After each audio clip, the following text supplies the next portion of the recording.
Hi there, my name's Aaron Short. Welcome to my YouTube channel. And 1 second here.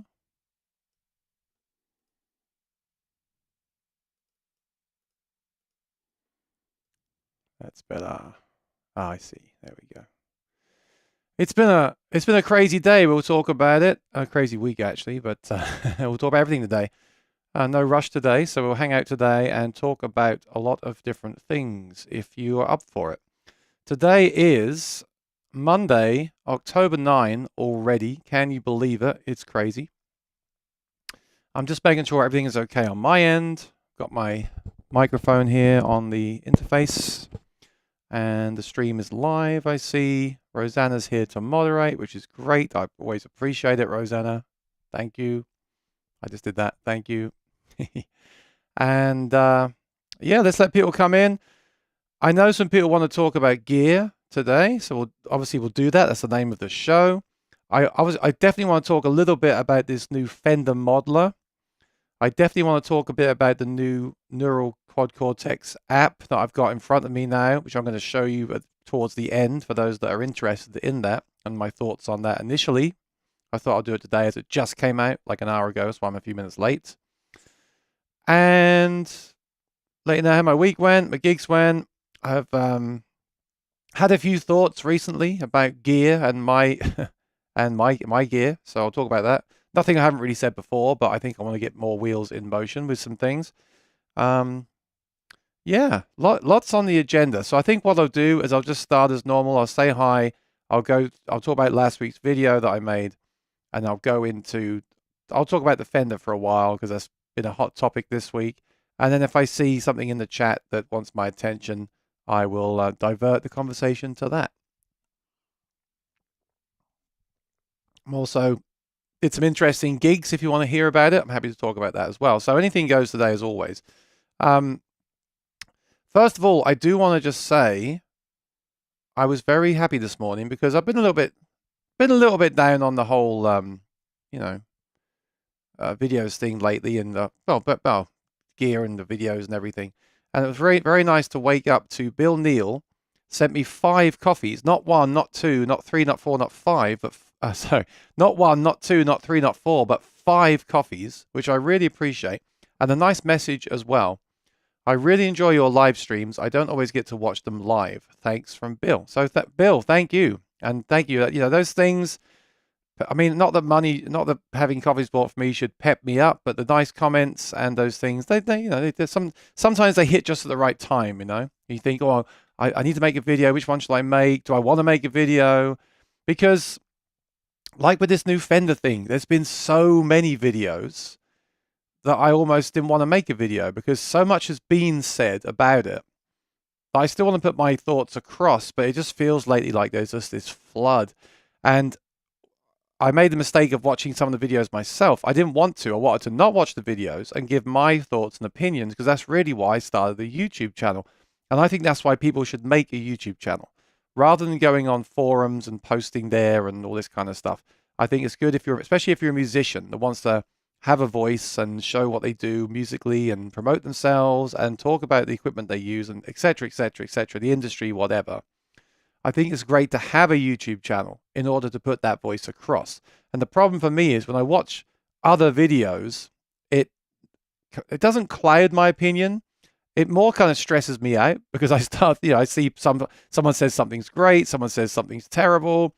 People are fighting in the comments, people are fighting on the forums, people are saying their old thing is better than the new thing. And eventually I just kind of think, what's the point in all this? This isn't about music and what it should be about. It's about fighting, really. At least I see that sometimes. I don't like that. So anyway, we'll see. Maybe this video today, maybe this will be my video on that product and what Fender are now doing, because it's very interesting. It's not just a new product, it's a new direction for Fender. Yes, they've done a lot of digital stuff already, but this modeler they've just released, the Tone Master Pro, is kind of a next step, I think. And I think it will start to pave the way that we go, although it still is just another modeler, and that's getting very repetitive as well, I think. So, I see your comments. I'll just say a quick hi. I'll come back to the comments once I talk about that and some other things, and then we'll go through it again. So hi to Doc. Thanks for being first. I appreciate it. Hi to Bill. There we go. Bill, Neil. Yeah. And thank you for those coffees. Really appreciate it. It's awesome. Dennis, hi from the Netherlands. Great. And Rosanna is moderating. That's what the spanner means. Good evening, Aaron, and everyone in the chat. Happy Monday. Hope everyone had a lovely weekend. Yeah, me too. Steve says Steve's from Derby is here. Flux, I like your logo. We'll talk about Cortex control. I've got it here in front of me, though. Let me just make sure it's working. So I'm actually able to go over to the desktop. This is it. We have been waiting so long for this. And it adds a few nice things too, which we'll talk about. Yeah, I mean, I won't go into this right now because some people have questions on other gear and are here more for acoustic, maybe. I don't know, but this is big to me. This is really cool. This is how you control the Quad Cortex from your computer. And a couple of other things they've added that I love. An always-on tuner while you're playing at your computer on this screen, which I hope comes to the hardware. And really crucially, when you have the USB cable connected from the Quad Cortex to your computer, as you need to run the editor, it then uses your computer's internet connection over that cable, because the Wi-Fi on the Quad Cortex can be spotty for some people. I've not really had a problem with it. I do try my best to get the best kind of Wi-Fi coverage I can, and it's only an apartment. If you're in a big house and you don't have a very good router, or I mean, even if you've got a good router, but you're in a big house, it can be a real problem. The Wi-Fi connection apparently isn't that strong. So what this does is when you connect it with the cable, you then get that Wi-Fi connection from the computer. So I would like to talk about this as part of the topic of today, the Fender thing. Also talk about this coming out today as well. Yep. So Randy is here. Good to see Randy from Southern Illinois. Very cool. I'll just go back to the main screen for now.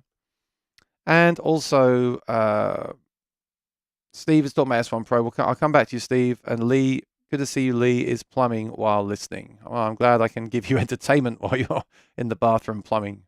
I assume you're in the bathroom. Maybe you're not. So, first of all, let's go through things one by one. I've said hi to the early risers. Let me come over here to my phone and just load up what video I did last week. I just want to mention that before I go on, in case there's anything I want to clarify from last week's video. Oh, I didn't do a video last week at all? Oh, my apologies. I didn't realize I didn't do a video. The last one I did was the best new and old, the authentic guitars video. Okay, well that was that wasn't very clever of me. But people are waiting for the OM video. I'll do that one soon. And yeah, okay, let's move on then. That's embarrassing. So, quick mention of the gigs I did last week. My regular gigs, nothing out of the ordinary happened. I wanted to mention, because someone asked me about it, yesterday I did an interesting gig. I played in a zoo for a party outside in the morning. So, of course, when you play in a zoo, there's things that you can imagine that you may encounter in a zoo, which I won't go into too much detail about. But the point of this conversation really is, I took the Bose S1 Pro Plus, and it was fantastic. Now, it was fantastic because I didn't know if I was allowed to use an amp. And here's the thing. I think this is a really important thing with this product that no one actually talks about. When you play at certain venues and parties, if you're a solo act like me, guitar and voice, if you're playing a big wedding, they expect you to have big speakers and cables and stands. They expect it, right? Because they've got hundreds of people there. You need a lot of equipment. They're hiring a band or an act or a musician. They expect you to have equipment. They still might want you to be clean on stage and not have, obviously you don't want cables running everywhere that people can trip over, right? But a lot of these smaller parties, birthday parties, etc., want a clean stage. And if they don't want a clean stage, they want, what they don't want is the person running the venue to know that you're using an amp. At least this is my experience. So the reason that I think the Bose S1 Pro Plus was so excellent yesterday is that I didn't know, and the booker didn't know, the client didn't know if I was allowed to use an amp or not. Well, here's the thing. If you try and play acoustic guitar and sing outside with no amplification, it's just a waste of time. A lot of clients think you can do it. They think they can hire a musician, you show up, you strum on a guitar, and everyone hears you, and you go home and everyone's happy. That is not the case. You go to a gig, and if you don't have an amplification, even if you've got a loud voice, I have a loud voice. I'm big, I'm loud, I strum hard. You cannot hear it. So the problem with that is, as the musician, it sucks because you can't hear yourself, and you're just straining your voice to be heard, because you cannot be heard, especially outside with 50 people. Not just the people, really, just the fact you're outside, and then you've got the animals at the zoo too. But that's another question. So you need amplification. The problem is, if you walk in there with a regular PA system and the venue sees you and you start asking where to plug it in, then they're probably going to say, oh, no, you can't amplify here. This is a zoo, right? You might upset the monkeys. But in all seriousness, the Bose S1 Pro Plus is amazing. With the wireless accessories is amazing, because what I did was I got there, and I made this part of my sales pitch too, that I have this system, and it's very, very, I always say inconspicuous, so I want to say something different. But part of my pitch was, I have this small unit, I can bring it in one trip. All you'll see is a mic stand, which I'd have anyway with my phone on it for song lyrics of requests. So all you'll see is a mic stand with a mic on it and the wireless unit, so no cable. The speaker will be behind me, behind my legs, and it's tiny, so you won't see it. The guitar will be plugged in wirelessly with the included wireless adapter. Well, included, but because I bought it extra. The wireless, the not included wireless adapter. So basically, you're going to see me standing there, playing guitar and standing at a mic stand. And if I didn't have the speaker, I would have the mic stand anyway to hold the phone. So my point is, it's incredibly clean. It's incredibly easy for me to take to the, I had to walk up a hill to get to the location. Now, it wasn't crazy loud. I didn't want it to be crazy loud. And I do want to mention that when I pushed the volume a bit harder at the end, it started to distort. So I read all the time about this system on the web. People say it's not very loud. Yeah, it's not very loud. It's £14. It's 150 watts. It's about 103 decibel peak. It's not a loud system. But what it does is it just takes you and makes you a bit louder. It amplifies you very naturally. So the sound is very transparent, very, very natural. Imagine if someone's standing there playing and singing a guitar, and you just take a virtual volume knob, and just turn them up slightly. That's what it does. Not turn them up a lot. It just basically takes their natural volume and makes it louder, in my opinion. That's what it does to me. Versus, well, you'll say, what's the difference between that and the PA speaker? PA speaker, it's more like a directional loud box that pumps out sound and would probably be louder than you are. And then people are listening to that box. I know it's a weird, I'm not saying it right, but yeah, I call it a personal amplification system. For me, it just makes me louder. It takes the sound I have and just makes it a bit louder, so you can play in those outside spaces. You can do small bars, small parties, and you can get there in one trip with a £14 box with all your cables included, because it's got the wireless systems, and no one's going to complain about it because you can't even see it. So it's definitely not ideal for all situations. I think it could do 90% of the gigs I do, maybe more. I don't know if that's the kind of system that I want at all of them. Sometimes I want more of a conventional, just PA speaker that's directionally blasting out sound. But for those kind of gigs, it's absolutely the best, absolutely invaluable. So if you are a busker, if you play mostly small parties, if you do gym instruction, anything like that, where you just want a very natural boost of your own sound, that's ideal. And I love it for that. I hope I said it right. I feel like I'm not explaining it correctly. But that's how I see that product. Of course, you could then take that line out from that one and plug it into another one, or plug it into a different speaker if you needed more volume for like more of a conventional, loud, private party. But I just love this. I've used this now at so many gigs, it would pay for itself, because I've done so many gigs now where that's been exactly what I needed for that. It's the right tool for that job, and it would have paid for itself several times now, which is great. But I still need, the point is, I still need the regular PA system, the QSE 8.2, etc., because I still need sometimes just regular PA blasting out sound. Even if that's at low volume, it's a slightly different experience, the Bose S1 Pro Plus. But if you've ever had a gig like I just described, definitely check out the Bose S1 Pro Plus. Definitely. All right, so that was my gig. That was my gigs last week. A few other things. A few other crazy things which I don't need to talk about today, but yeah, this is a new week, so we shall move on. So now I'll come back to your questions in the chat and I'll go through them. All right. So firstly from Flux. Now that Neural's released the Cortex control and will start releasing plugin compatibility in the next few months, yep, that's what they're saying, what will the haters focus on? Well, I don't know. I was getting mad today because it didn't come out when they said it would, and they said about a month or two ago this was the day it was coming out, and they hadn't said anything. They're not very transparent. Fender are currently in the groups talking about their new product. Neural don't talk at all. I mean, why, in this day and age, why aren't Neural live? Why didn't they go live this morning? Hey everyone, it's still coming. Go get yourselves a coffee. Come back later on today.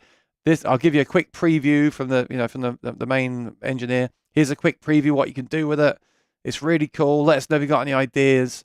Keep that openness. There's no openness. They do update us on their website through text once a month, which is good. But I'd love to see them go live once a month and get ideas from people, talk to people, be open. A bit like what this is, There's still going to be hate because they made the mistake of promising things that they shouldn't have done from day one, which is always a mistake. It's like when I say on here, this week I'm going to make a comparison of Martin versus Rainsong, and I'm going to do Quad Cortex versus Line 6, and I don't do it. And then everyone's let down. Well, I don't know if you're let down. Some people watching may be let down. I get let down with myself, that's for sure. So it's never good to make those bold statements. I think they did it initially because they needed to hype it up because they'd not had this hardware before. They wanted the hype. But the danger with that is if you don't deliver it, then people are upset with you. I think it's been so long now, after 3 years, if you've got a problem with Neural DSP, you should sell it and move on and not give them your business anymore. The only reason I still use it is because I've said on here, I really like how it sounds and I like the small size. Okay, it's not the most practical size for a gig, but it's the most practical size to take on the subway to a gig, and it can power the whole band if necessary. So that's why I like it. But I think at this point, if you don't like their practices, it's probably best to sell it, move on, vote with your money, don't buy anything else from them, tell them how you feel and move on. But that's just me. What's missing from it now for me? Well, obviously I want more vocal effects. I always say that. I want a more advanced looper. I always say that.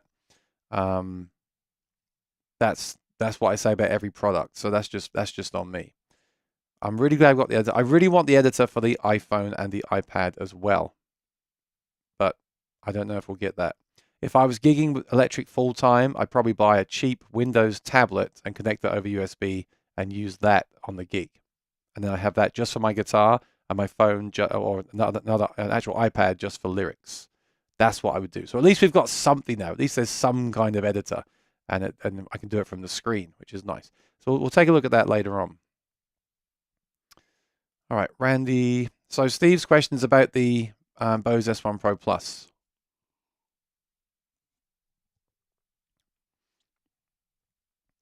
Good evening, Aaron. A Bose S1 Pro Plus conundrum. If I'm using the wireless mic and guitar dongles, and I want to use a TC Helicon Harmony Singer, how would it be connected? Right. Now, I have to think about this one. I'm using the wireless mic dongle, yeah, and the wireless guitar. Okay. So you could just plug in the mic and the guitar and play and be wireless. That's what I did yesterday. I didn't even use a looper yesterday. I just went straight in and played. Again, I wanted that clean look. Clip-on headstock tuner. Okay, you want to use the Harmony Singer. Well, you want to use the Harmony Singer? You've got two options. So the guitar... Oh, hang on. Your guitar needs to go into the Harmony Singer as well, right? I don't know. This is a tough one. Because you need your guitar to go into the Harmony Singer. and you need your mic to go into the Harmony Singer as well. I think this is a problem. This is why I haven't tried to play acoustic with it yet either, because the guitar, I want the same thing. I want my guitar and mic into the play acoustic and then separate channels but still be wireless. I don't know if it's possible. I don't really know the answer. I'll give everyone some other examples to show the kind of things you can do, and maybe I'll answer the question that way, but I don't think I'll be able to. But okay, let's start with the Bose S1 Pro. So you need to plug in with cables like normal. Great. Or you buy the mic and guitar wireless dongle and plug those in and just play guitar and sing. Right. When I use it, sometimes I use a looper. So I patch the looper in, and I don't want the looper on the voice. I only want the looper on the guitar. So I patch the looper in with the TRS cable into the guitar input, and that inserts the looper into that channel, and then the wireless dongle goes in the guitar as normal, and I can loop. You can, I haven't tried it yet, but you can insert vocal effects with another cable that has XLR. Obviously, well, no, it depends on it all depends on the pedal as well, actually. This might make it easier. The problem with the Play Acoustic is it only has XLR out. So you need an insert cable that uses XLR connectors.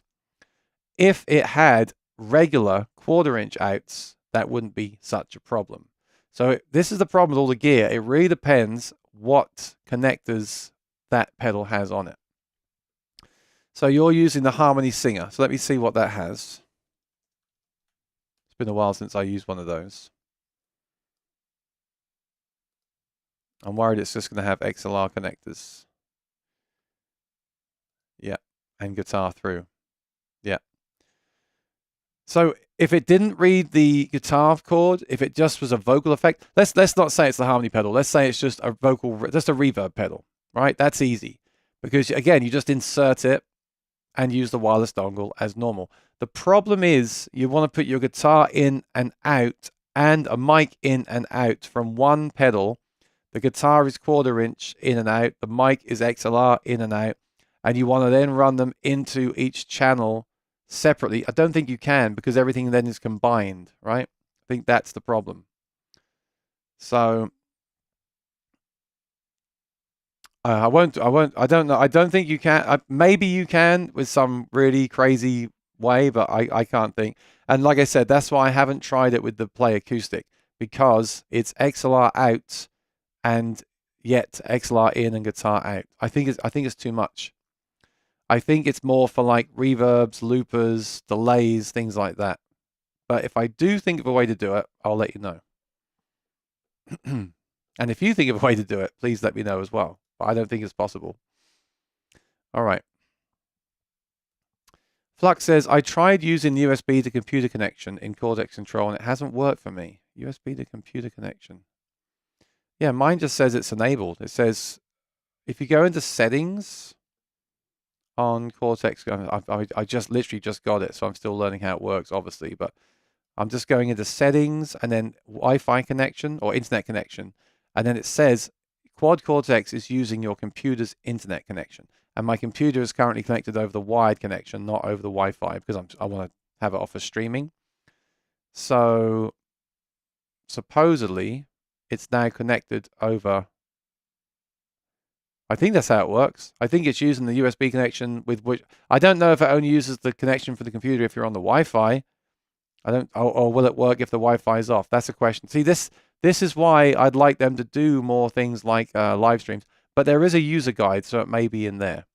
But I couldn't use it to update anyway. I had to update with the Wi-Fi on the pedal to get the latest firmware to talk to the editor. And now I've got that all running. Now if there's another update, rather than do that, I can update while it's connected to the computer, because now it's all talking to each other over the USB cable, right? So next time I do an update, it should be faster. Although the Wi-Fi in my QC is pretty fast anyway, so it's not really a problem. But yeah, I don't know. I just know that mine says Quad Cortex is using your computer's internet connection. So I presume that means that it's much faster. It's not using the internal Wi-Fi. So that's nice. What I'm more concerned about is it says CPU on the Quad Cortex is at 38%, and I've only got 5 blocks. So that's a little bit worrying. But like I said, we'll talk about that later on. Okay, the plumbing's in the attic, not the bathroom. Good. So Nick Johnson says, I love the idea of what Fender is doing. For some reason, the price seems to be really high. Now, a lot of people are saying that. So this is a good chance to transition into this Fender thing, right? We'll talk about that for a while, and then we'll talk about the sorry, they all sound the same. Let's talk about the Fender, then we'll talk about the editor. And then if I see any questions come up, I'll address them as we go. So the Tone Master Pro was leaked. To much fanfare and excitement, because it's from, well, I guess, yeah, because it's from Fender, and it looks like, I haven't tried one yet, but it looks like a very nicely made and designed unit. It looks like a greatest hits of the modelers to me. That's what it looks like. Let me bring it up on the screen because some people don't know what I'm talking about. So let me switch over here. And then switch over here. All right. I'll make myself bigger. Yeah. All right. So Tone Master Pro. So I'll tell you what I like about it, and based on the fact I haven't used it, and then a few things that are on my mind about this. First of all, I won't start with the price. Let's talk about why I think this is a great thing. First of all, it's smaller than, say, the Helix, but it's bigger than the Quad Cortex. Now, I do like that the Quad Cortex is so small and light because it makes it so portable. Some people don't like that the buttons are so close together, and on this one, you get the screens. It's very nice to have those little screens like Line 6 have.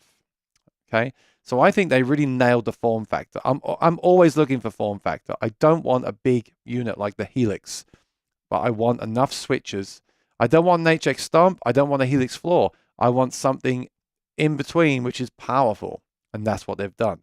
So we've got something a little bit bigger than the Quad Cortex, and very nicely spaced switches. They're silent switches, they're encoders, and you get the screens, which when you're at a gig are incredibly useful, like Line 6 have on their units. Then we have a touch screen. Great, we're all used to touch screens. I think they nailed this screen because apparently it's very responsive and looks very nice. And it's not massive. On the Quad Cortex, it's all screen. It's a massive touch screen, and then your switches are not very far apart, and they're not labeled very well.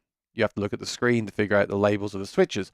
This is a better design, having a slightly smaller screen, I believe, and then having the priority given to the switches. You can clearly see what color they are. You can clearly see what they do, and there's plenty of them. There's 2, 4, 6, 8, 10 switches. So that's really nice too. Lots of I/O. There is a mic input. The routing's not as flexible as the Quad Cortex, but I see this as a guitar player's pedal. You play the guitar, especially if you're coming from a traditional rig and you play guitar. Let's say you've got an amp and a few pedals and you want to get into the digital world, then this will be a smooth transition because you just load up the amp, the picture of the pedal, you turn the knobs like you're used to doing, and you play the gig.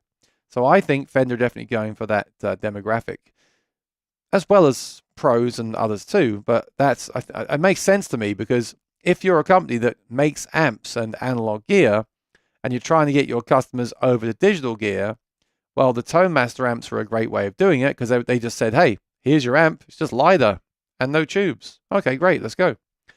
This is, here's your amp and pedal board, but LiDAR and no tubes. And you still control it the way that you're used to doing. All right. So yeah, my hat is off to them for this. I wonder who's working there on this too, because this is looks very well made. I know the people that are in the groups from Fender talking about this have been there a long time. Some of them did work at Line 6 and other companies like that. They've had a lot of experience. This reminds me more of a Line 6 product than anything else I've seen lately. The way you've got those graphics and everything. I do wonder, is it the right way to go ultimately? Because you've got your skeuomorphic graphics on that pedal, harkening back to the good old days of your tube amps and your pedals. And then you've got something like Quad Cortex, which is all modern and doesn't look anything like that at all. You see this one? Now, part of me thinks this is the way to go.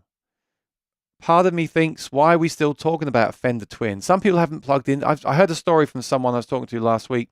They said a famous musician, I won't say who it is, but a famous musician said to them, I've never played a real amp. So if you've never played a real amp, if you're born today and you're going to be a guitarist, this makes more sense, doesn't it? You know, we have a drive kind of sound, which is that squiggly line. And then we have the amp, which is that amp. I mean, okay, what's an amp, right? But this is more of a modern approach. This, to me, is what someone learning guitar should be looking at. And even the name of the amp. Why? I've said this. I said this to someone at NAMM before. I mean, years when there was a NAMM years ago. I said, why do you still have amp? Why do you still have like the Fender Twin model, the Marshall model, the Soldano model? Why don't you make new names? Like, I think Boss do this. Why don't you just have Clean? And I guess you could make your own name, right? It's like Crystal Clean or something. And then Driven, or I don't know, I suck at naming. There's much better names you could think of. But basically, why don't you just have Clean, Drive, Heavy, Lead, Solo, Delay? What's with talking about a Fender Twin sound? And how would someone learn the guitar today know what a Fender Twin sound is? Even I didn't know what it was until I played one a few years ago. So how would they know what it is? So why not call it Bassy Clean and Tight Clean and Crystal Clean and Dirt Clean? And why not use new, and then original names too? Why not do that? So they use a very different approach. The Neural is very modern. I mean, if I click on something here, like if I click on an amp, okay, so very modern. Interestingly, and very interesting, you've still got the knobs, like you're turning a knob. That's because they're encoder knobs on the pedal. But line 6 use sliders, even more modern, right? Just a slider.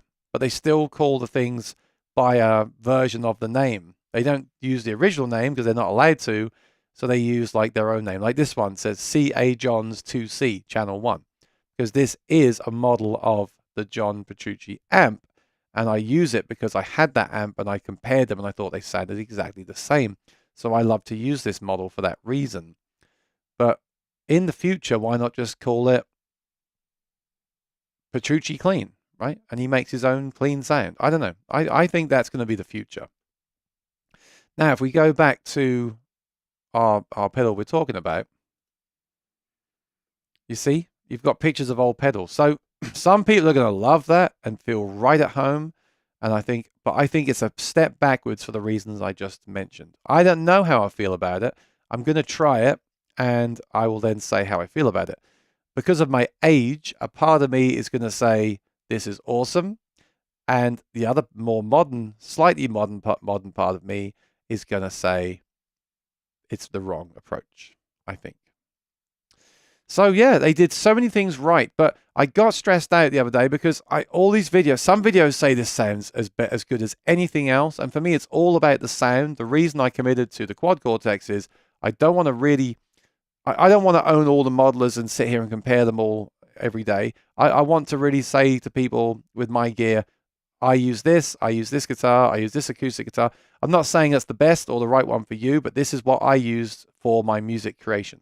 So I decided that the Quad Cortex was best for me. For many reasons, it still is.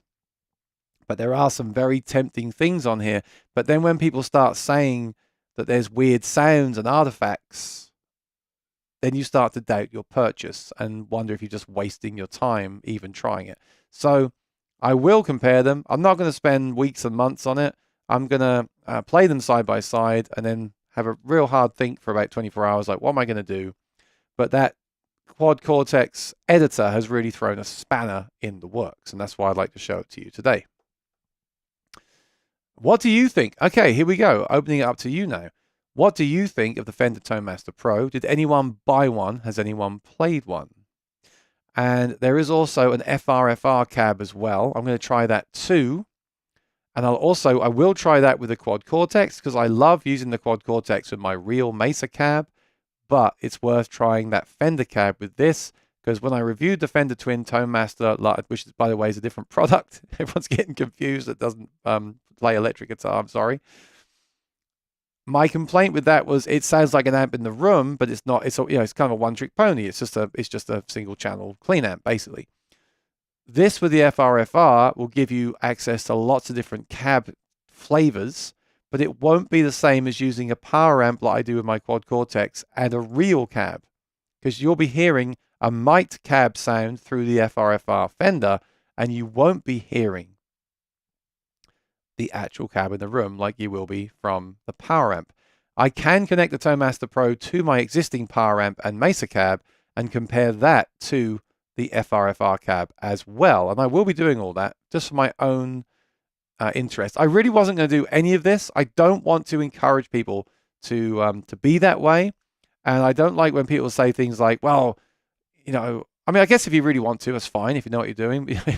But I don't want to just come on here and tell people, yeah, just buy everything, just keep it all. I don't want to do that, because I don't think that's in my experience, that's not a good thing to do, in my opinion. So yes, I have done it. I'm going to try it. I don't know if I'll keep it or not, and I'll let you know in that video, which will come fairly soon. But that's I mean, Neural have made that conundrum because they've dropped their price to match the Tone Master Pro price, and they've got the beta of their editor out, which is buggy. I've already seen it reconnect a couple of times. I've seen it crash doing a certain thing, which is auditioning cabs, but it is now available to use, and it is very nice. So let me know what you think about it. I mean, my summary really is this. I say this all the time. There's too many things. You've got the Helix, the Quad Cortex, the Kemper. Recently, we had the new Head Rush, which is a new line for them. We got the Tone Master. We got the ones on Amazon. We've still got tube amps, by the way, and we're still allowed to use tube amps. We recently had everyone's raving about the Friedman preamp, which isn't a power amp, but it's a preamp. We've got the Amp 1s from Thomas Blug, and we're soon going to have the Amp X from Thomas Blug. But by the way, that has no screens at all. So how are you going to remember what that does? Do you see what I'm trying to say here? There's too much. And my personal complaint is none of them are doing anything any different, really. They're all just the same thing in a different package. It's all trying to replace your amp and pedal board, which for some people is still the best way to go. Take your amp and pedal board. Why have I wasted the last 7 years trying all these digital things like this when I already had an amp and pedal board? Because, yeah, like Line 6 had an article a few weeks ago. It matters what you plug this pedal into. And that's why it's also great that Fender released the cabs at the same time. The FRFR cab was available at the same time as the pedal. They thought like that. With the Quad Cortex, there's no speaker from them. You have to buy a third-party speaker. Okay, you can buy the Fender one, which is cool too. It'll work with that nicely. But they didn't give you an option for that. They just said, oh, just use in-ears or plug it into the PA, which is great in some instances. But Fender had it out the door. Here's your pedals. Here's your amp sims. Here's your direct box. Here's an amp if you need it on stage. Here's an editor. And I believe their phone editor is around the corner. So you can see my conundrum here. Fender are giving me a much more practical tool to use in a gig. Quad Cortex gives me something that I love the sound of, which is more flexible and even more portable if I need to take it somewhere on the train. For me, these are the two forerunners, because I've tried the rest. I don't really like the others that much, and they're not doing enough. Like Head Rush are promising vocal effects and all these, but they're not as good as the old TC ones, so what's the point? I do think it's time, and I'll put this on record, it's time for something really new. Why are we still going on forums? Oh, rant. I want a new graphic that says rant, like flashes red. I think I'll make that. Why are we still going on forums debating if a model in a pedal that costs $2,000, I'm not necessarily talking about this one, pedals that cost way over $1,500, over $1,000, that are using the latest technology and algorithms, we're still debating if they sound like a tube amp. Isn't it absolutely ridiculous, really? And we've been doing this since I started my channel. When I started the channel, I was showing the Helix and the Kemper. And they're still around, which is good, but those things never wowed me. I always had a lot of problems with those things. They could cause me a lot of frustration that I just don't get with the Quad Cortex. I'm always happy with the sounds of the Quad Cortex. I don't know why it is. Maybe it's just the way they do things. I don't know. But why are we still in almost 2024 saying, hi everyone, I'm a major company and I've spent the last couple of years developing this new product. And this new product is another way to amplify your electric guitar that sounds almost as good, or actually we think as good as the real thing. Why is that still happening? Where is the box that gives us new features? Like Line 6 back in the day, when they gave us a pedal that was amps and effects and also a Variax controller. So you could also change the tunings and pickup configuration of your electric guitar while you're pressing the button on the pedal.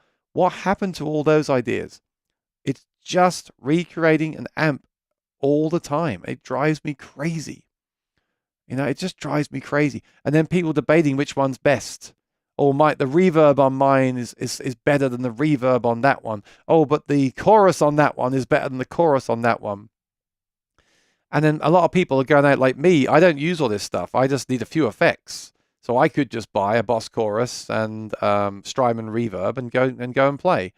I'm into this as a gear fan as well, which I think is fair enough. I am a fan of the stuff. I try to keep it in check, but I am a fan of it. But I just want someone to do something really new, like really new. At least give me one box that will give me interesting and working vocal effects, looping, a new generation of looping, just new stuff, and for guitar as well. Like, let's use this power to make new effects for guitar, not just remake the old ones. Am I going to be here in 10 years saying that there's a new Tone Master Pro from Fender and it's exactly the same but sounds even more like a Fender Twin? I hope not. That's my rant over. Okay.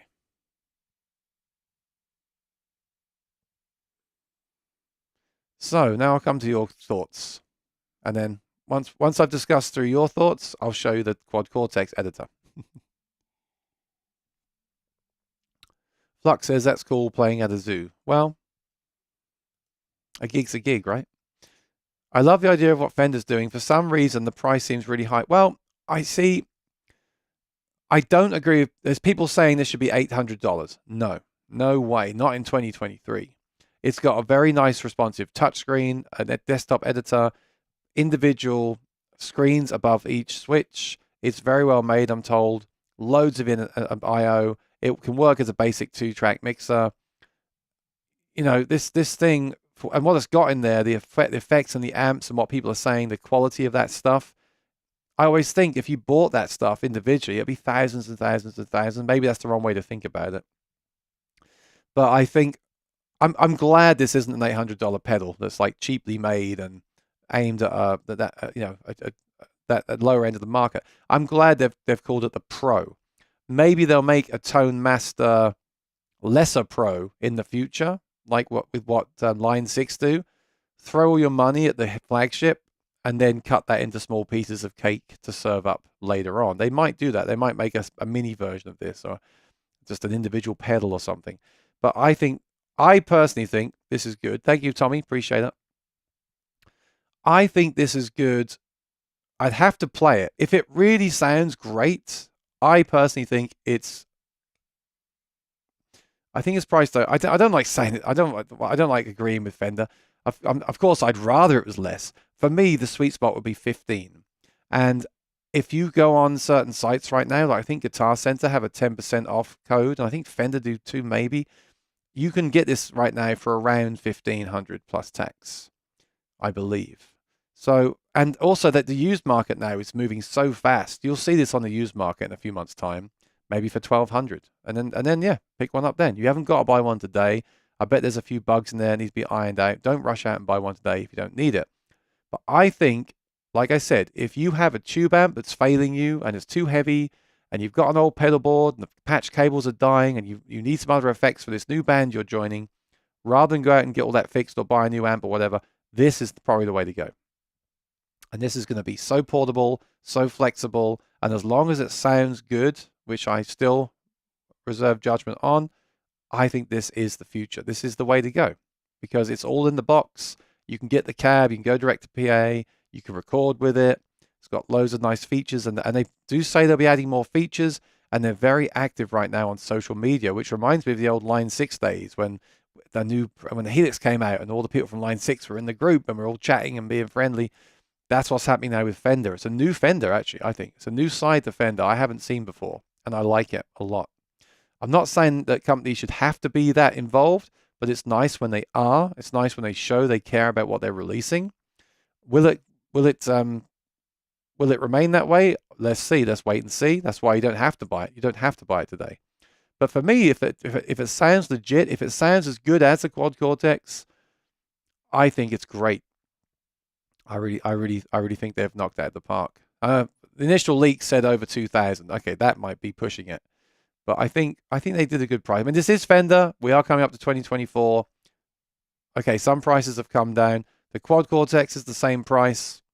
I do see them as not maybe not equals, but I see them as in the same ballpark devices. I think the price is okay, but if I don't like how it sounds, then no, I won't. Of course, I won't say that. I won't say to buy either. If it sounds as good as some of the videos have said, then I think it's worth it. That's just my opinion, and I do wish it was cheaper, but I just think it's a solid launch. Fender released something so refreshing. It's ready to go day one.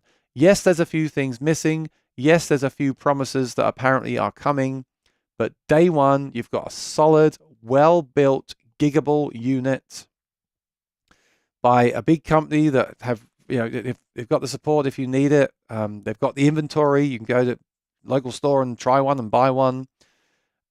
Like I said, very well made, very well thought out for the gigging musician. There's an editor, day one, ready to go. I just think it's refreshing. So many products that I've been talking about last few months have been released, I've been saying, that are not ready. This is still not 100% ready. It could have been even more ready. I guess they want to get out for the holiday season, but it's much more ready than any of the other products that have been coming out, and that is refreshing. It's like going back to the old days again of new products coming out. I just wish it did a few more innovative things as well. That's what I wish, because it takes me back to the old days of Line 6 releasing something again, which is solid out of the gate, ready to go, not a science project. But they also threw some unique features in with those devices that I don't feel this has. This is just, like I said, a greatest hits, which is a smart move from Fender, but a greatest hits nonetheless. All right, so Paul's from Montana, touring in Indiana. Nice, in Indiana.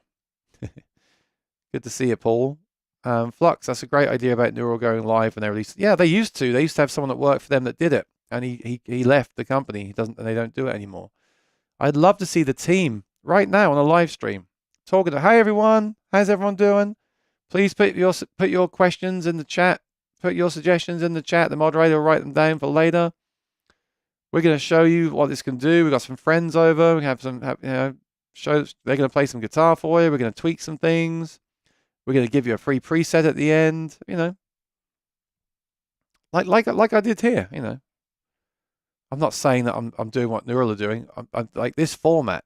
Show the thing, talk about it, even talk about the rival product, even talk about the Tone Master Pro and what they think. What their reaction is to it. Just full transparency, I think, now. This is what this is, isn't it? We're sitting here, we're talking, you're there on the phone, iPad, I'm here, I'm just talking, I'm just ranting, you're giving me thoughts back, I'm ranting back to them. That's what this is, and it'd be great if companies did that and opened up the gates. DMAX says, "Hi all, happy Canadian Thanksgiving." Very good. I didn't know that. What's the best type of amp to use with a multi-effects? A clean amp with good headroom. Yeah, that's a really good question, T, because I've had this conundrum myself. I've always wanted to use just a clean amp, just a really nice, good quality, clean amp, nice clean sound, dial it in for the electric, make it a little bit brighter, cut through nicely, and then put pedals on it. But what happens when I do that? And maybe someone watching has the answer for this. I never found the answer for it. I put the pedals in, and then they're too bright because the platform sound is too bright, right? So this is I've always struggled with this. Now you can do it if you get like a distortion pedal with an EQ on it, where you start off with your bright clean. And by the way, if you don't like a bright clean, if you want just like a clean that's all on 5, then you might not have this issue. I'm not saying I want a super bright clean, but let's say I want a clean that's on the brighter side, and then I hit it with the drive. What you're doing then is you're putting that drive over the bright clean, and that's where I get a problem, because then it's better for me to put the drive over the neutral sound, but I can't have a neutral sound because the amp channel is being set up for the bright clean sound. You see what I mean? So that's my problem. That's why I like to have 2 or really 3 channels on an amp, or use a modeler, because then if I've got 3 channels or a modeler, channel 1 or scene 1 can be a bright clean, channel 2 can be the dirt, and channel 3 can be the heavy, and they each have their own EQ. So that works for me. If I liked a warm, round, clean sound, I probably wouldn't have that issue.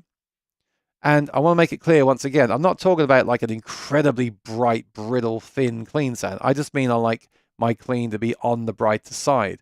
But then that's going to be, the point is the pedal you put on that will be influenced by that bass tone. Does that make sense? So I never really found an amp. I've done it. Like I did a wedding gig with a Mesa Mark V 25 and put the pedal board straight in front of it, and it worked, especially because the amp was turned up loud, it was cooking, it worked well for the gig. But lately what I really want is a 3-channel amp with a line out with IRs on it, and then put pedals in front. Now the problem you get then is that you can't put your delays and reverbs in front of the dirt sounds. You have to use the 4-cable method. I despise the 4-cable. I despise the 4-cable method, because I have to plug the guitar into the input, effects return to this one. I always have to get the diagram out and plug them all in. And then remember, I've got the effects loop, and does the effect loop color the tone? If you do it and you don't mind going through that, or using a special cable that's labeled, and if you're okay with that, that's a good way to go. But then the problem is, for me, I've then got a 3-channel amp, which by definition is big and heavy, and I've got all these cables running everywhere. So that's why the modeler thing works for me. I can have 3, 4, 5, 6, 7, 8 tones that are ready to go in their own right. So tone 1 could be a Princeton, a bright Princeton, and tone 2 could be either a warm Princeton or a warm deluxe. And then tone 3 could be a lead sound of a Soldano.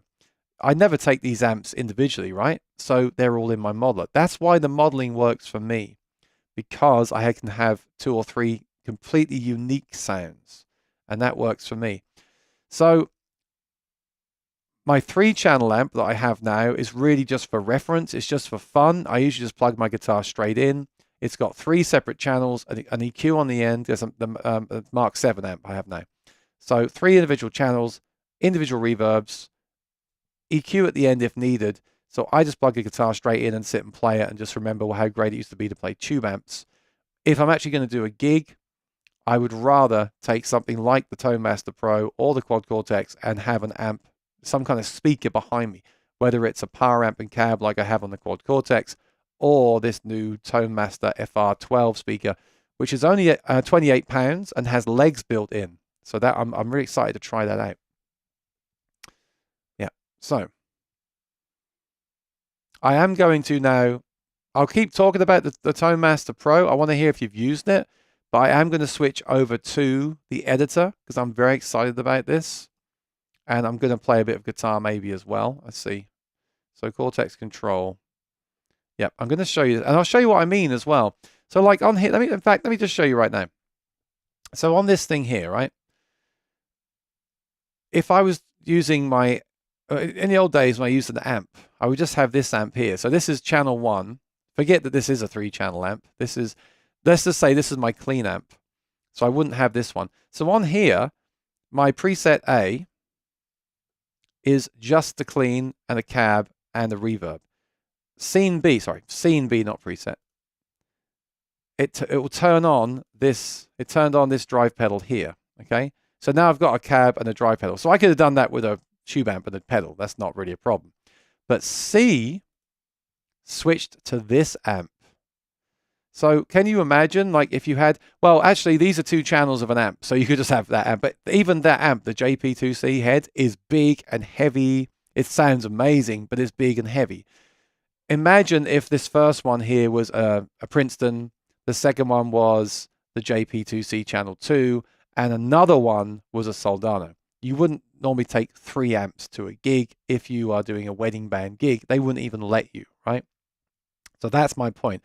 But what I was saying earlier is, look, this is how I set up my clean sound on A. I've set this so bass is down and treble is up, right? So that's a brighter sound. Now, I can actually set another scene to change those set parameters if I want. I can make it so when I click on a foot switch, the treble goes down, the bass goes up, and the drive goes up. So it's like I walk over to the amp and change it all. Of course, you can't do that at a gig, and that's why you use pedals. But my point earlier was, if you set up this for the clean sound with the bass down and the treble up, and then you turn on this drive pedal here, well, what happens is it's all too bright, right? So what you end up doing is turning this tone here down to 0.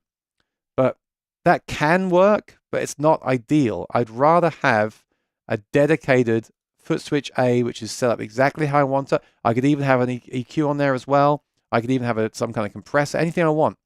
So you make A exactly as you want it. And then B, you switch amps, or C, sorry. You switch amps, the pedal turns on, the knobs change on the amp, the cab changes. Yes, we get into Tweakers Anonymous.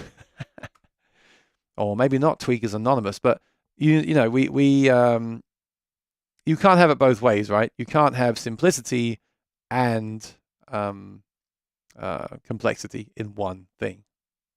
I think that's what Fender are trying to go for, but even then, you still have the ability to do these things that I've just shown you, all right? So, let me just go through the chat, and then I'm going to unplug the guitar in. And I'll show you, then I can show you as well what they sound like. So Flux says, are you able to get the quad Cortex to connect to Wi-Fi by Cortex Control by USB to computer? It won't connect for me in Cortex Control, even though my laptop is connected to Wi-Fi. Yeah, mine is working. Try restarting everything for sure. And unplug the cable and plug it back in again. Do all that first. And you did update the quad Cortex firmware, right? You've got to update your quad Cortex firmware to the latest version, 2.20, and you've got to install the Cortex control as well. John says, I've heard the Fender referred to as digital for boomies. Yeah, I agree. It's for people moving over from amps to pedals. And my point was, I just wonder if this that we're seeing on the screen now makes more sense. Even though the names on the screen are still harkening back to the good old days, the graphics are more modern. On the other hand, are these graphics too modern? Like, do you like that? And if I go into Gig View, you see, this is nice. So you can rename these. So when you're playing a gig, that's what you see on your quad Cortex, the clean, dirt, heavy lead, that part of it. That's what you see on the screen itself. And then you press the corresponding button below it. But I do wish those buttons had the screens as well. But then again, it's fine. It's just a different way of doing it, I suppose. But this editor is great. You can make the editor as small or as big as you want. It has an always-on tuner that the pedal itself doesn't have, which I really like. It shows you the CPU usage. You've got a tap tempo on there. Everything from the pedal is on here. And at the moment, a few more things like the always-on tuner, which I really hope comes to the unit itself. Bill says, I may buy the new Bags Hi-Fi into one of my Taylors. Maybe. It's a solid unit, but I got too much feedback from it. I'm waiting for the next one that comes out next year. I don't know. We spoke about that. Bill, I think, I'm going to say it, Bill, I think you'd like the Cole Clarks. I think you should look into the Cole Clarks. I was thinking about that the other day because a few more have become available lately. And, I think you might like them. So consider that. But yeah, by all means, try the Hi-Fi. A lot of people are using it. A lot of people are liking it. But for me, the kind of things that I do, the gigs that I do, I needed that external notch filter, which isn't a deal breaker to some. I still prefer the tone over all of the Anthem, but I plugged in the Anthem and the Cole Clark 2 days ago, and I much preferred the Cole Clark. The size of the guitar is so much bigger with those 3 pickups. Thanks, John. Appreciate it. You like my rant? Yeah, Bill, let me know. Let us know when if you try it. And I guess the good thing about the hi-fi is you can install it and return it if it doesn't work out, because you can just install it without. Well, no, yeah. If you don't destroy your old ES2 system, which you may want to do, but let's not talk about that right now. You can install the bags and try it. And if it really doesn't work out, you could carefully uninstall it and return it. I think you'd have to check with Sweetwater on that before you do it. Don't tell them I said that. I don't know if that's true, but I imagine you can. Randy, it's above my pay grade, but it's for Fender guys like Ford and Chevy. Yeah, exactly. It's even got the little lights that the amps have when you turn it on the back. So you're right. That's exactly what they've done. So will the Tone Master Pro 2 in 10 years' time do the same? I guess by that point they'll move to these kind of graphics. Maybe. I don't know. The industry is changing. Even cell phones keep going from different things, right? The iPhone was very skeuomorphic, like the Fender. Then it was very flat, like this. And now it's somewhere in the middle, which I quite like. Yeah, I need those rant graphics. I'll get those. Steve remembers valve sound amps from the mid-70s. I mean, the Boss Jazz Chorus is still it's a solid state amp, right? There's no tubes in that. On sale in the UK. It is in America too. 10% off in some places. Polygon Nation, so busy at work right now, but I'm listening. Very good. I do the same thing. You don't need to sit and watch me. I usually put headphones in and do the washing up while I listen to these podcasts. Tone Master Lesser Pro. I wouldn't say that, but I told you I'm not having an opinion until I've tried it myself. I'm very impressed. I didn't think it'd be anywhere near as good looking as it is. I really think they did a great job of that unit, but it's all about how it sounds and functions. Buffer impedance issue with what? Randy Upchurch. With the pedal? I don't know. Again, I haven't tried it. I've just heard loads of people loving it and a couple of people saying it's got these weird noises. So we'll see. I'm pretty good at hearing weird noises in stuff, so we'll see. Fender Tone, not as good as the Pro, but half the price Master. I do think it's Pro. I think the build quality, a touchscreen, individual labels for your pedals, I would very happily replace my pedal board. I mean, my pedal board's worth about $1,000, and it doesn't do anything near as much as that does. So I still think it's worth it, but I'm only going to say that if it sounds really, really, really excellent. It has to sound excellent. Thoughts on buying QC in 2023? Well, let's grab the guitar and let's talk about it. Let's see if this guitar stays in tune, because I haven't changed the strings for a long time. I got this one here. The old Sir. I had the old problems with the tuners, which I think are working now. I had to buy like 2 more sets of tuners and go through them until I made a set that worked well. But now, now it's done. So rant over. Let me just tune up before I do anything.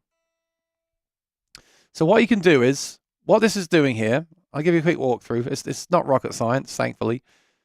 This is mirroring what's on the pedal. Okay, and we'll see if we find any bugs. I've already found a couple of bugs as I've started looking at it. So this is just mirroring what's on the pedal. Okay, so I can come down here and click on the tuner. There we go. And then I need to turn it off here. Let's make sure I don't blow up the sound. Hang on. Yeah, what have I done wrong? These live demos are always so stressful. Wait.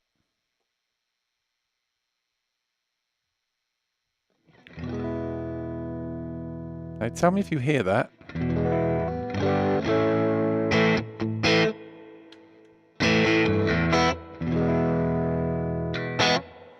Tell me if you hear that, please, in the chat. I don't know why.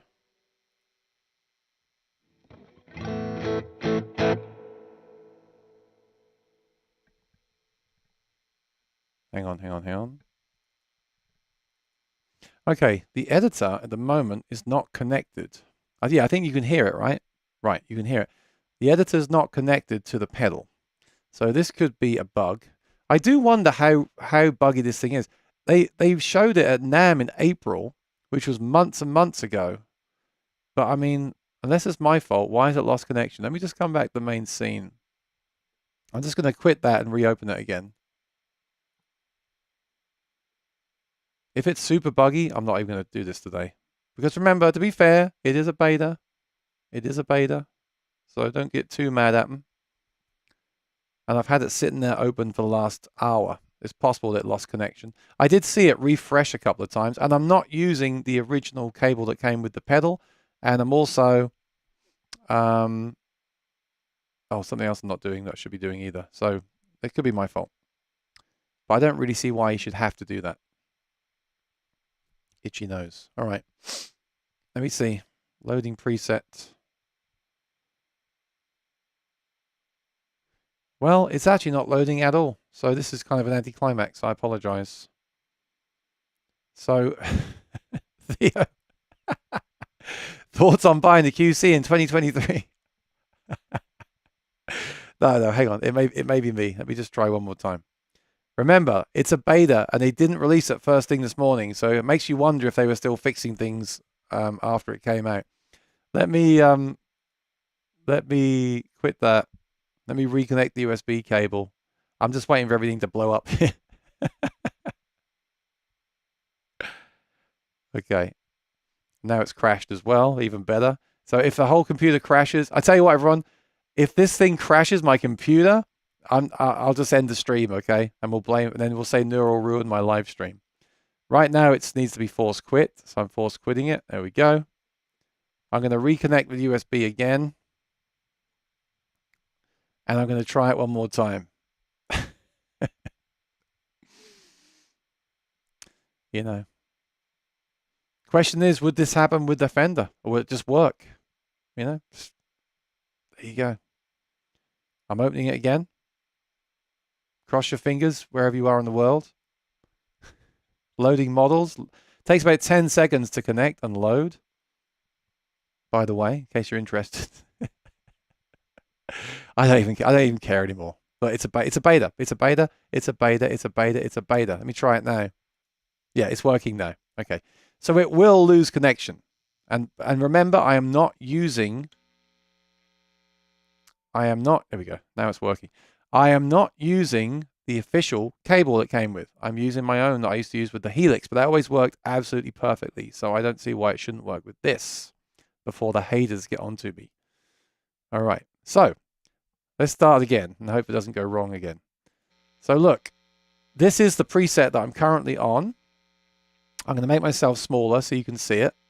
And I won't make this demo too long, by the way. So let me just move myself out the way and make myself bigger. There we go. All right. So I want to tune up first of all because these tuners suck. So I click on the tuner. Bottom left, the 3 lines is the tuner. All right. It's muted the output. I could have this output coming through, but I don't want to because you'll hear me tune. And I can tune the guitar. So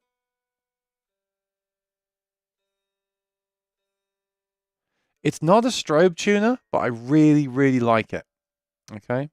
So look, I'll just do it again because this guitar hasn't been restrung in a long time. So E. It does look pretty accurate, doesn't it? The way it's telling me you see that? It's pretty responsive. I'd say very responsive. It shows me exactly where I am in pitch.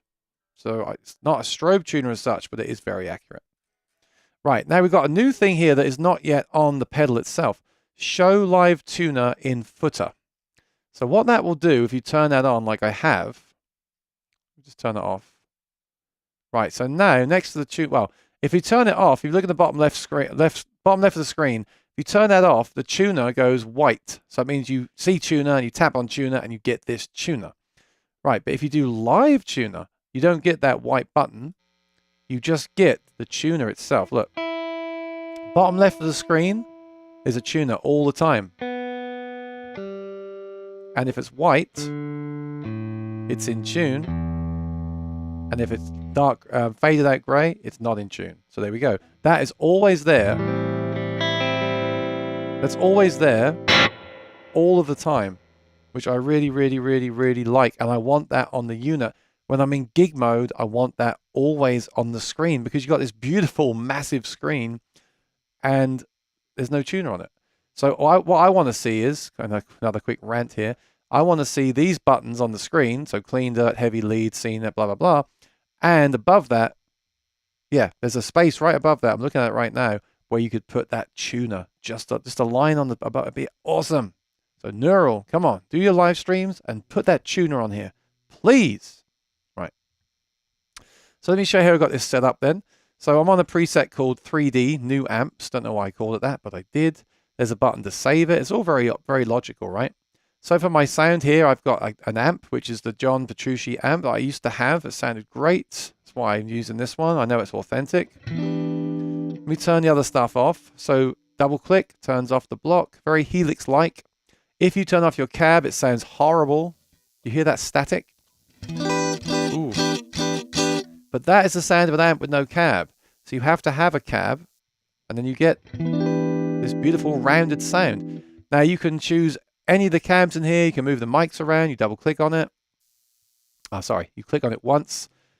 I've got a dynamic 57 mic and a ribbon mic, and I can move those mics around on the screen very easily. I can change the phase and everything. And recently they added the ability as well to have the cuts here built in as well. So if it's too bright, I see. Yeah. Okay. Keep kicking those trolls out, Rosanna. So what you do if it's too bright, you can just bring this down, and it takes all that highness off. That sounds muddy now, right? So this is all stuff that's been added recently, and I really think it was needed, and it looks great. I love it.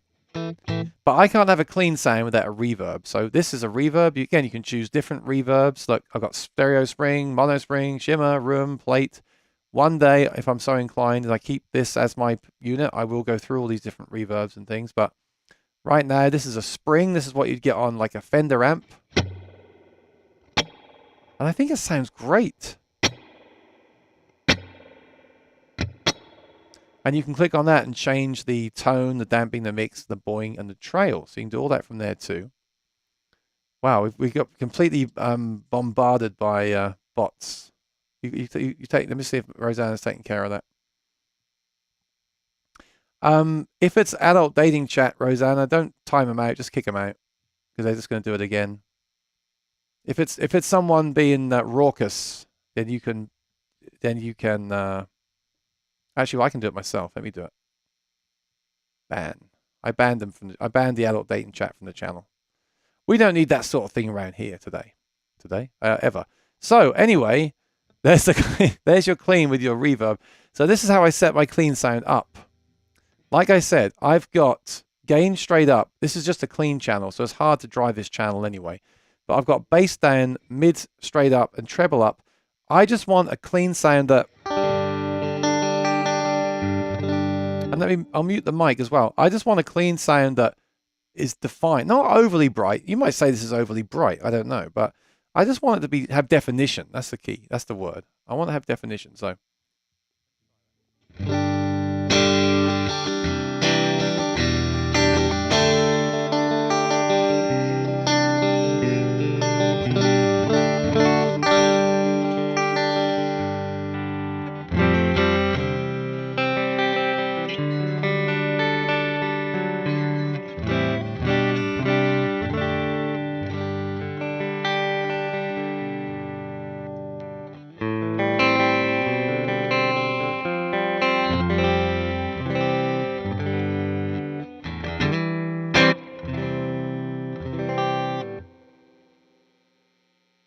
I love that, and the thing about that is this is a clean amp from a John Petrucci amp. This is not the sort of amp you expect me to be using. You expect me to be using for like a wedding band gig, something like I mean, yeah, you can't. I love this clean, but you probably expect me to use like a Fender Twin sound or something. But because I had this amp and I know it's so accurate, I like using this, and I probably will change this out for something else at some point. But what I want to say about the Quad Cortex is I can load a clean channel of an amp, a cab, and the cab is, let me see.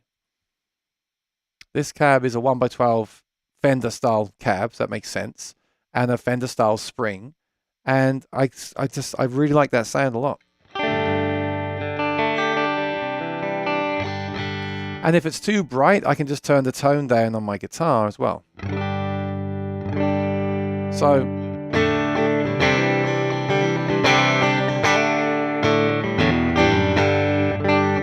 I love that. And if I was using in-ears, I'd probably use that for a lot of the gig. You know, remember I play acoustic guitar, so a lot of what I do is strumming. And let's say I was going to do the songs that I do at my covers gigs solo in a band. If I'll play a few riffs now, so you hear what I'm going to do. So, you know, I play Breakfast at Tiffany's, so I play acoustic guitar, strumming that.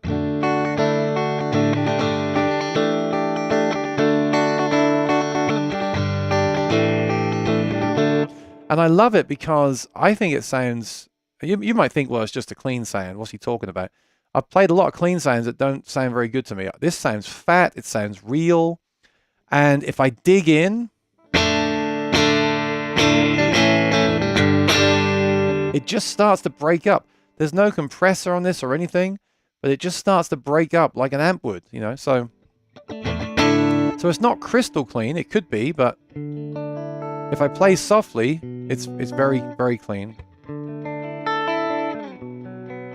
But if I dig in,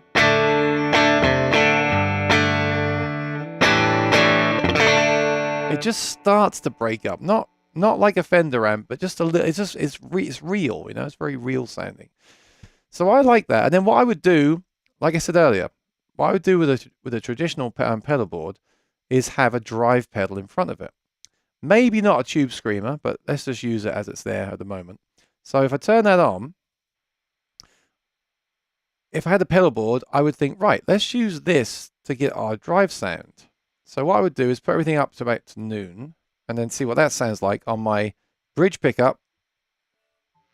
So you see what I mean? It's very bright. Actually, I still like it, which is a good sign. But the thing is, with that turned off, that's a very bright sound because I set it up to be bright for my bridge pickup, my neck pickup. I want the brightness for that. So then the bridge pickup is too bright, which you can control with the tone on the guitar. This is why the Variax was good back in 20, whatever it was, because you could do all this from you could control the guitar from the pedal as well. But anyway, what I like to do is leave everything at maximum. So then if I turn on the drive, it's too bright. That's a horrible sound. I'm not even gonna play it, right? That's really bright. Oh, it's horrible. It's piercing. So what I would then do on my, again, traditional pedal board is turn that tone all the way off, which actually can work. That's not too bad. You just keep the tone really low.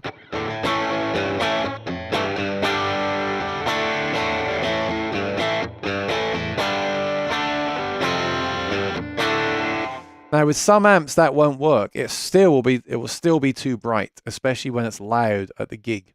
So that's why on here it's great because Scene B can completely change everything. So that's my dirt sound. So Scene B can be the amp and the pedal on. If I want to, I could also set these up to be different. So I could have a Scene C, which is that, but the tone all the way off. And then Scene D could be the tone halfway up. You'd never want to do this at a gig. At a gig, you don't want to keep bending down and changing these things. And that's why these scenes are so good, all right? But then the heavy button, which I know you're all waiting for me to press and engage the humbucker on my guitar, the heavy button switches off that amp and turns on. It changes the channel, basically. So it engages another amp, which is channel 3 of this amp. You can hear it by the amount of hiss.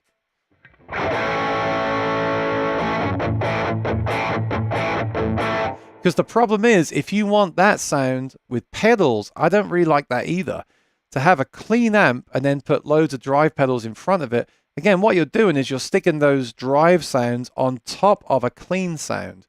Whereas this channel 3 of the amp is actually already distorted. That your platform here is the distortion, and then you can push it with distortion even more if you want to. So I wouldn't use this sound personally very much, but if I was doing something like the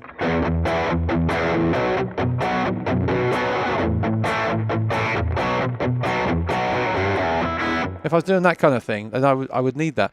And I wouldn't want to get that sound necessarily, again, from distortion pedals into a clean amp. I could show it to you one day, the difference in the sound, but I think it's better to have a dedicated amp channel and then use these settings, and there's also an EQ here as well, to shape the exact sound that you want.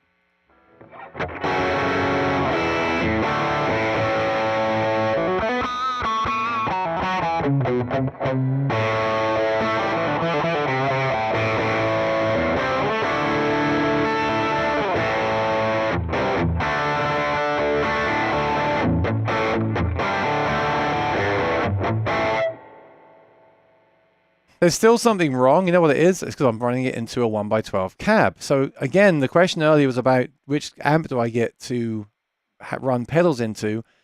There's another problem here, which is this heavy amp really wants to have a 212 or a 412 cab or 410 cab. And you'd never want to take that to a gig. They're so big and massive. So what you do is you set up this amp here to have a cab, a different cab. So I turn this cab off. And I'll add here a cab, and then when I go to this button, it will turn on this cab. I know it kind of gets confusing, doesn't it? But once you've done it, used it for a little while, it makes sense. So what I'll do is I'll go to a 412. There's so many different ones. B30 412. Let's just do this one for the sake of it. So look, now when I'm doing the heavy sound, I've got channel 3 of the amp, or a different amp, into a different cab, which, by the way, is the size of a couch that you wouldn't want to take to a gig. But now you've got a nice, scoopy, big, fat tone. All right, I'll show you the difference between the two cabs. I'll show you the 112, and then I'll show you the 412, so you see what it sounds like. Here's the 112.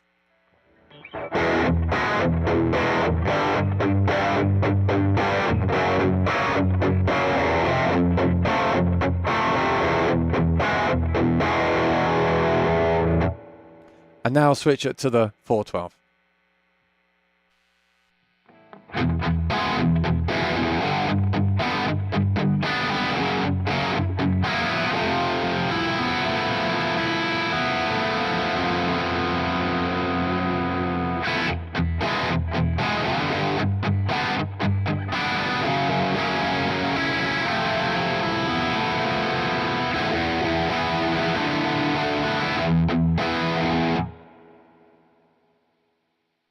So that's a really good answer to the question I had earlier about which amp do I get to put pedals in front of. If you like to just play clean and a little bit dirty, then get a clean amp and a few pedals. If you don't mind carrying a big tube amp like the John Petrucci 3-channel amp to a gig, then get that and use the 4-cable method, which is a lot of work but probably worth it. The reason I love this setup here is that I can go from a clean channel of an amp, or a clean amp, its own amp, with a 112 cab to give me that tight, clean sound. And with the press of a button, I can switch to another amp, a 50-pound amp, into a 100-pound 4x12 cabinet. I would never take that rig to a bar gig, but that is the best way to get your tone. And that's why the FRFR thing is good, because those tones then come out of that speaker. So you have that speaker behind you, and it kind of morphs into those different sounds, rather than if I take the Quad Cortex and my 112 cab, every amp I put through that cab will sound like that cab, which is cool, and it can work. All this stuff can work, and all this stuff can actually work better than the other method if you know what you're doing and if it's right for you. But this is such a cool way to do things, such a convenient way to do things, because that reason. So my clean sound on this switch here can have this amp, no drive, and this speaker, or even two speakers, and this reverb. And then when I press C, it can switch to the other amp, the other cab, and a different reverb. That, and we were talking about price earlier, that instantly makes up for the price. Now, I'm not saying that's the same as I'm not saying that one of these pedals is the same as a real amp and a real cab and a real effects thing, whatever.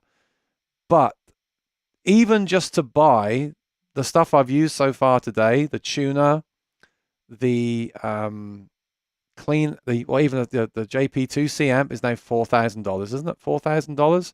So the JP2C amp and the speakers is already twice the price of the Tone Master Pro or the Quad Cortex. So that's my point. I know it's not exact. I know it's not anything anywhere near the same, but that's my point. For me, that's where the value is. But the value is only there if it sounds good. And I think this sounds good. And that's why I'm a little bit hesitant to even try the Fender, because I already like the sounds I'm getting here.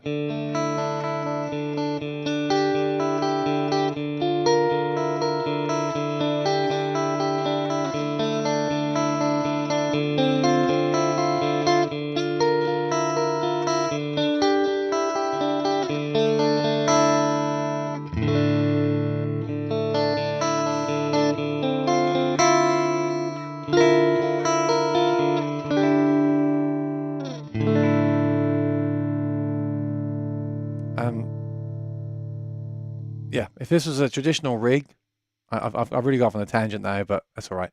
If this was a traditional rig, right, and I didn't have a chorus, I personally wouldn't go out and buy a chorus. But because I'm sitting here right now, I can easily have access to all this stuff here that I normally just wouldn't even bother with, right? So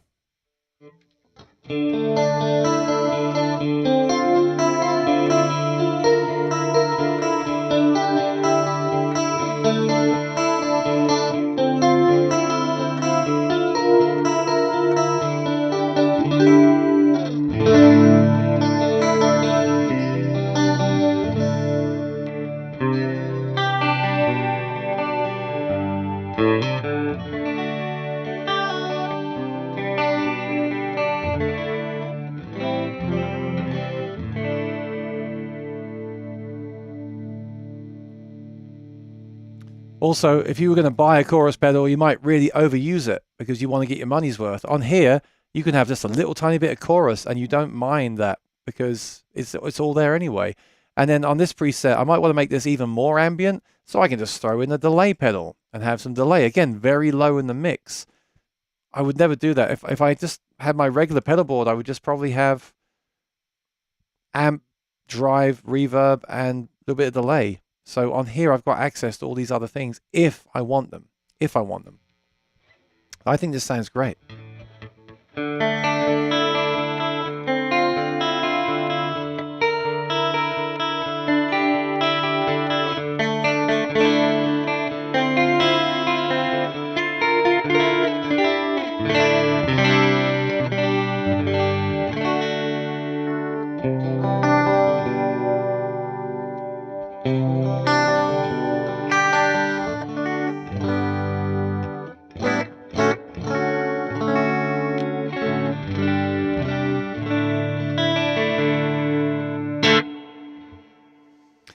Yeah, so having the editor, it is buggy.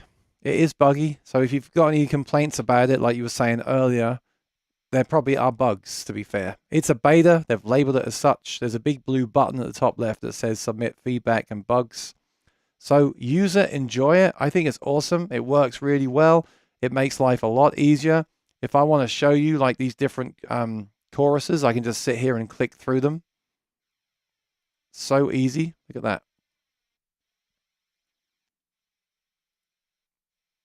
They're all different, and you can try them all out. You can run a looper in there and try them all out together. See which one sounds the best to you. And yeah, I don't know why it took them so long. I mean, it is just a copy of the Quad Cortex. It looks very nice, but I mean, this was ready in April. I think this is also going to bring in the plugin support, and that's why it's taken so long. And that should be coming next. So I hope they get these bugs sorted out soon. There are quite a lot of bugs here. It's lost connection. It's crashed. I had a few things with this today already in the last hour. I think they already know about them, to be fair, as well. But it's great. It's what we are. It's it's an editor. It's getting where it needs to be. So once again, I didn't really. You can disagree, but all the sounds I just played there, I'm very happy with. I like how this thing sounds so much, just with that built-in amp. I love it, and the built-in cabs. I love it. So if the Fender sounds as good as that or better, and isn't buggy and everything's working, and I'm really falling in love with it, then I think I would switch definitely. But it has to sound as good as this. And I'm going to watch this video back later. That's another reason I do these videos, to watch them back myself. So I'll watch this back later with headphones in and see what these sounds sounded like on the live stream. And I'll do the same thing when I try the Fender, I think. And I'll decide what I think. But the problem is there isn't a clear winner, because the Quad Cortex has some features that the Fender will never have because of the way it's designed. And the Fender has some features like the size of it and the layout and the screens that the Quad Cortex will never have because of the way the hardware is designed. There isn't really one of these units that just kills the rest. I think that might be by design as well, because then you just end up buying all of them. Lots of people buy all these units and play them all. So I think they're very smart in that respect. And on the other hand, of course, it's impossible to make one unit that does everything, at least to hit a price point. Because all these companies have to hit a price point, right? They're working towards a price. They're not just saying, let's just add everything and whatever it costs is what it costs. They're making it to a point. They must have decided in the beginning, like, let's make this 1,700. Let's make this under 2,000, over 1,000. And then as they started to develop it more and more, 1,700. That's probably what happened, right? The doctor is singing. I don't know what he's singing about. So let me see if this is still working. I'm going to mute that with the tuner. Yep, that works. Okay. And yeah, I'm always talking about tuners, but it's pretty. It doesn't seem as smooth as like a strobe tuner would be. You see, that's not. But it's definitely smooth enough. It's responsive enough, which is important to me. And it does seem to be tracking the pitch very, very right down to the dot there, right? So yeah, I'm very happy with the tuner. I like the modern look as well. And it works fine. It could have maybe a few more frames, be a bit smoother looking the way it moves like that. But the actual responsiveness and the tracking of it, not as fast as an actual strobe tuner, but accurate enough. Yeah, it's very good. Very good. They did a good job. Like I said, John, why wasn't this ready before? Why did this take so long to come out is the question. Maybe it's the front for something else. I think it's ready. It's getting us ready for the plugins. This is how you'll load your plugins in, I believe, doing this. So, all right. So let me mute that again, and then we wrap things up here. So that was today's show. It was a bit of a wish-wash. I apologize, but there's a lot to talk about. Now, for those of you that stuck around to the end, something's coming out. Something is coming out tomorrow. And I don't know what it is, but something is coming out tomorrow. And I think it might be up my alley, but I don't know. But something's coming out tomorrow. So just a bit of fun there for you if you stayed to the end. Let's see what it is tomorrow. As I always say, if it's something that is right up my alley and mind-blowing to me, I will go live and talk about it. If it isn't, we'll talk about it again next Monday. But something's coming tomorrow. Feel free to guess what it is in the comments below, and we'll see who got it right tomorrow. I don't know what it is, but something is coming tomorrow. Right. Oh, I see. Doc is singing Breakfast at Tiffany's. Yeah. Well, that's what I do. I just think, right, what clean sound do I need? Well, I need it to sound like an acoustic guitar. Not a stimulator, but I want it to sound full and fat. What drive sound do I need? I just need that with a pedal on it. And then what heavy sound do I need? I just want a heavy amp with a different cab. That's why the modular thing works well for me. personally. And then I will also try these things with the acoustic guitar at some point as well, because you've got the EQs in there too, so I can show how the EQs work. So something's out tomorrow. I'm really happy with the way Quad Cortex has taken way too long. We shouldn't have a buggy editor 3 years after launch, but we have it. They'll get it right. When the plugins are available, it'll be cool. It's still the most portable, which is very nice. Fender got no one there. You can choose which one you want to get. I just think by now, by 2024, we should have pedals that are already the right form factor and bug-free and sound as good or better than amps, and then start to add in new things like I said, more advanced looping, vocal effects, and then even new things I'm not even talking, like new things we haven't even thought about should be coming out now, not just another amp replacement that arguably will never be as good as a real amp in the room anyway, because it isn't an amp in the room. You're listening to what the amp in the room would sound like through a microphone in a studio, right? So interesting times and slightly frustrating times as well, I feel. But all these units are good enough to gig with. They all sound very good. They're great for recording and live streaming. And to me, that's the most important thing. And when they are small and compact, you can always combine them with other pedals anyway, which is a good thing. All right, Plextortion, thanks for subscribing. Really appreciate it. It's awesome. Keep those subscriptions coming. And T said 1,900 euros. So again, look for deals. These are already on sale in the UK and the USA. That's the wrong phrase. They're not on sale, the Fender Tone Master Pro. The Tone Master Pro is discounted at some stores with a 10% off. And the Quad Cortex was recently dropped in price. That will make the used ones drop in price, hopefully, as well. So I won't tell you what to buy now, because it's all going to be based on what I'm planning to keep and use. And I'm going to be trying the Tone Master Pro this week. So I'll most likely make a video about it. And then next Monday, we'll talk about which one I preferred and which one I decided to stick with. I think that's what's going to happen. So also tomorrow, look out for that news. I don't know what it is. I'm excited. Probably have another sleepless night tonight, unfortunately. But I got to stop doing that, because none of this stuff is ever that good, right? There's nothing. None of this stuff is ever a revolutionary new idea now. That's what I want to see. I want something to come out next week without warning that just changes the game and changes how we perform shows. It's not happening. It's really, really disappointing. I got into this channel. I got into all this for those things. I saw the Variacs. I saw Line 6. They were making PA systems. They were making pedals. They were doing innovative new ideas. And I thought back then in 2015 that it would just keep growing from there. But that didn't happen. It dropped off and it kind of went back to just making amps. Really, it's interesting. I guess you've got to make what sells, but I don't get it. So we'll see. We'll see what comes out this week. Saw the Gibson Supreme being reviewed on Anton's. I don't think they're worth it. No, I saw them too.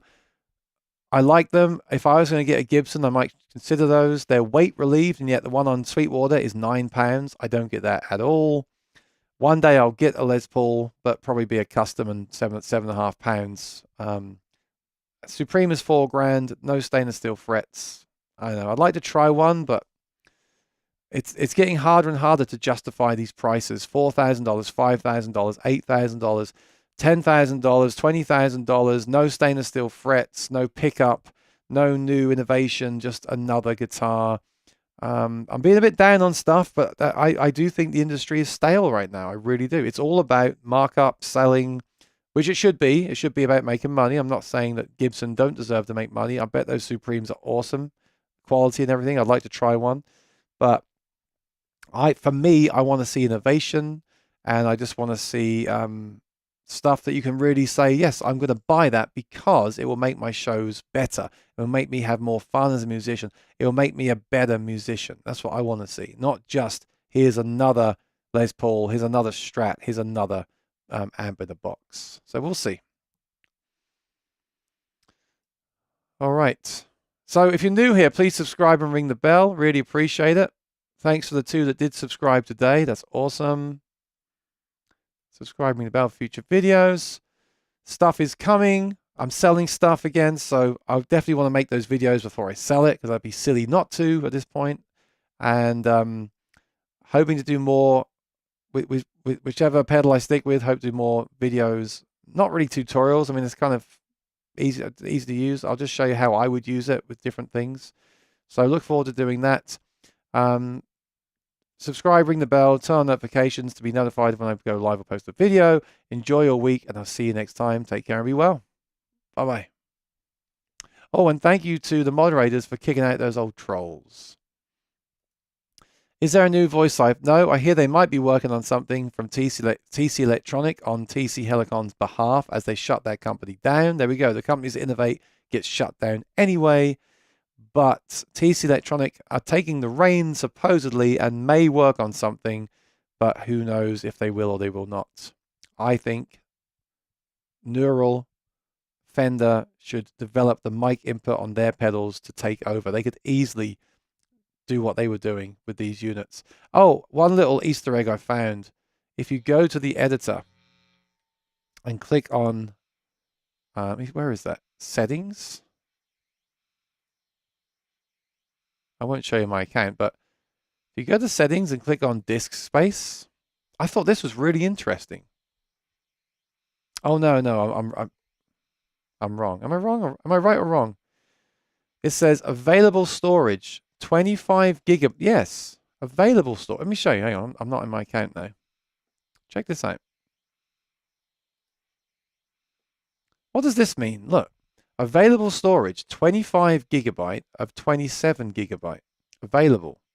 So unless I'm mistaken, that means there's 25 gigs of storage in the quad Cortex, which means that's a lot. You could easily save loops in there, especially if you don't want loads of presets, but you want loops. There's no reason why you can't have loops stored on that disk, is there? I don't know. And then the Tone Master Pro has its own card slot on the back, so you could put a 256 gigabyte of memory in that. This one's only 25 available, but still 25 gigabytes is 25 gigabytes. That's enough to store some loops and backing tracks in there. So I don't know, interesting. These units all have possibilities and options, but whether they choose to use that or not is up to them, right? Don't worry, John, you weren't the troll. Cheers, Lee. Thanks, Rosanna. Yeah, lots to talk about today. So sorry it's so wishy-washy, but all these things are launching, all these things to talk about. So I hope you enjoyed the show. I'll see you next week, and let's make sure I'm going to be here at this time. I'm really ranting now. I will be here. Next week, 4 o'clock. Look out for any videos. See you soon. Keep in touch. Comment on the video down below, and I'll see you next time. Bye-bye.